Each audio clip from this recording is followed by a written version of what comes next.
Hey guys, Scott here. Today I'm going to do a quick review on this Keurig single coffee maker. It's a single serve, and I'll tell you the reason I got this is I needed one for both a camper or a boat, and it's worked out really nice. And it's less than 5 inches wide, so it fits just about anywhere. And another thing I really like is this cord here stores in there perfectly, but yet you can pull it out or feed the cord back in if you don't need much. It would also work great in your house as well.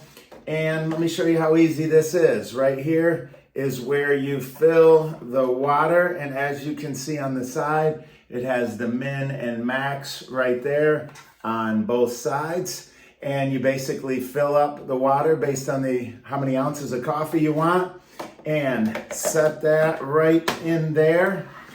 And also has the removable tray here if you have a lot of coffee spills, and that fits right back in there.